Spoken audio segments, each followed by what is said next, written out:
So unique and so beautiful. And as you're there watching, say the Kraft cheese float, and it's a very beautiful float, and it has won special award for its theme, keeping to the theme. And as it goes by, everybody is saying, ooh, ah, that's so beautiful. And it passes on by, and here come other floats and so forth. And someone comes running up to the Colorado Boulevard. They see you sitting there in the stands, and they say, I've heard that the Kraft float this year is special. Has it gone by yet? And you say, oh, yes, it went by. You missed it. It's already gone by. And they say, oh, no, I wanted to see it. I heard it was so beautiful. Oh, it was.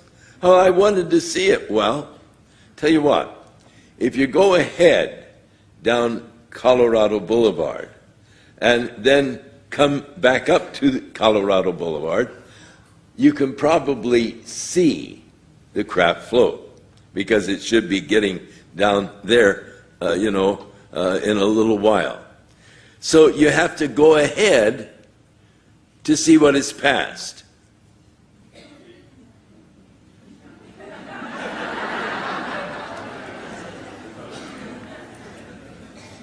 And someone else comes running up and they say, oh, I understand that the grand sweepstakes was won by Southgate this year. Has that float gone by? You say, no, but according to the program, it should be here about 5 minutes from now.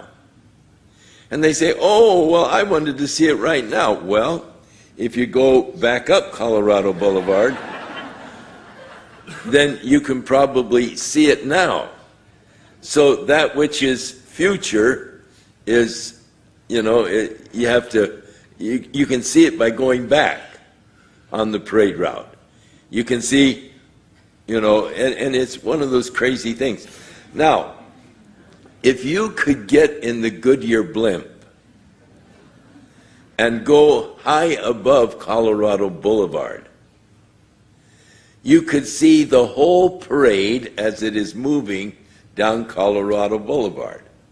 You could see the parade general or the president up here in the front, and his car and the bands and so forth, and each of the floats. And here you could see, on the other end, you could see the street sweepers as they are cleaning up Colorado Boulevard following the parade. And you could see the whole thing at once as it is moving down Colorado Boulevard, because you're extended up here high enough that you can see the whole thing at once. Now, God is way up here, and he can see the whole scene at once. He can see Adam eating the forbidden fruit in the garden, and he can see Jesus coming again with his church, and he can see the whole picture in one view from his perspective.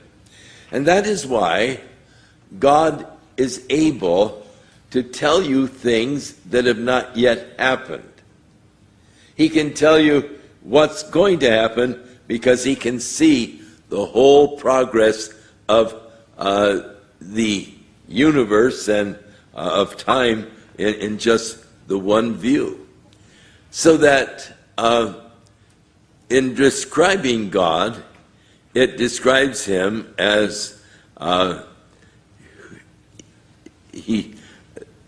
grace be to you from him which is, he was, and he is to come, and he is all of this at just one moment. When we get to the 4th chapter of the book of Revelation, we find John is taken into the heavenly scene, that he sees the one that is sitting there on the throne. And the description again is was, is, and is to come. So then he declares, and the seven spirits which are before the throne of God, and here that number 7 again comes up. We know that there is one Holy Spirit, but there is a sevenfold or the complete ministry of the Holy Spirit. And going back to Isaiah chapter 11, as he speaks of the Holy Spirit and the complete work, or the sevenfold work of the Holy Spirit, there in the 11th chapter, verse 2 of the book of Isaiah. And the Spirit of the Lord shall rest upon him, talking of Jesus, the Spirit of wisdom, understanding, counsel, might, Spirit of knowledge, and the fear of the Lord. So the complete work of the Holy Spirit, and thus referred to as the seven spirits, or the complete working of the Spirit. And from Jesus Christ, so the Trinity, the Father who was, who is to come, the seven spirits, and from Jesus Christ, who is the faithful witness. Jesus is a faithful witness of the Father. Such a faithful witness of the Father that if you have seen Jesus, you have actually seen the Father. It's sort of like talking to someone about a person that you know well, and you say, well, I understand he has a pretty good son. And you say, oh, yes, if you've seen the Father, you've seen the Son. Or if you're talking about the Son, you say, well, what about his dad? Well, if you've seen the Son, you've seen his dad. That is, he is so like the Father that he is a faithful witness of the Father. He said, if you have seen me, you have seen the Father. And so he is that faithful witness of the Father. He is called here the first begotten of the dead. Now others were raised from the dead. In the Old Testament, a couple examples of those that were raised from the dead.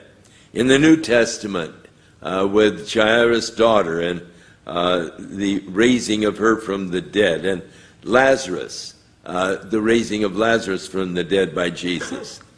But they all were raised from the dead only to die again. They are dead now. There's some crazy ideas that some people have that Lazarus is still alive somewhere in the world, and that's not so. He died a natural death, and Jesus, when he rose from the dead, not to die again, but entering into that eternal realm, he is the first begotten from the dead. That is in that sense. When he did rise from the dead, he did lead those who had believed in his coming before he came. He led them from their captivity, and he gave gifts unto men. One of the prophecies concerning Jesus in Isaiah is that he would open the prison doors to those that were bound.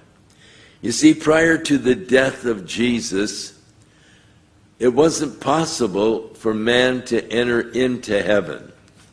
The blood of bulls and goats could not take away sin.